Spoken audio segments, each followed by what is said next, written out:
ashes. Like the phoenix, and an emperor also gave it the title of Izmir the first for all this context. Jesus Christ wanted to identify this church as the first and the last, the one who was dead and lived too. Evaluation Rev. 2. 9 I know your works, and your tribulation, and your poverty, but you are rich, and the blasphemy of those who say they are Jews and are not, but are a synagogue of Satan. Tribulation includes persecution by faith. When family members who are not Christians criticize them for their faith, or co-workers make fun of your religion or our projects go wrong, we say, where is God?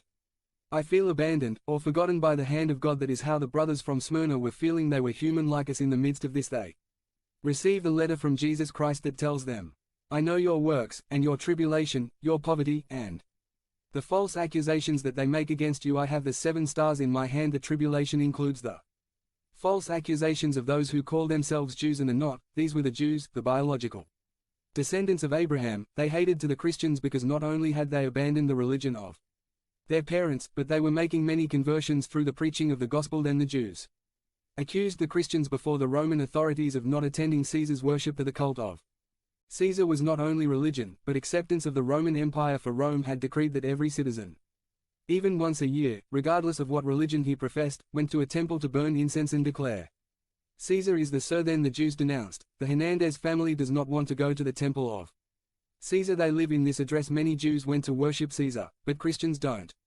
This type of Jews is what the letter refers to. Those who call themselves Jews and are not, but are a synagogue of Satan.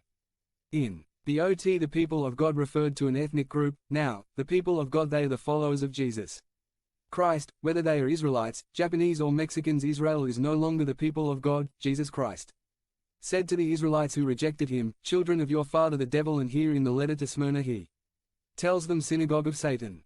723 Tribulation includes poverty due to persecution and dispossession of their property. The brothers of Smyrna were poor. They had no money or property, but spiritually they were rich. The opposite case is the church of Laodicea. They were rich, they had assets, but spiritually they were poor. I want to clarify something. Not all those who have little money are spiritually rich, nor are all those who have a lot of money spiritually poor. There can be material and spiritual poverty, and there can be have material and spiritual wealth despite their great tribulations such as persecution, false accusations and material poverty. They were rich in grace and in the heavenly economy, and in the midst of these circumstances Jesus Christ gives them the following exhortation. Exhortation Rev. 2. 10 Do not be afraid at all of what you are going to suffer. Behold, the devil will cast some of you into prison, that you may be tested, and you will have tribulation for 10 days. Be faithful until death, and I will give you the crown of life.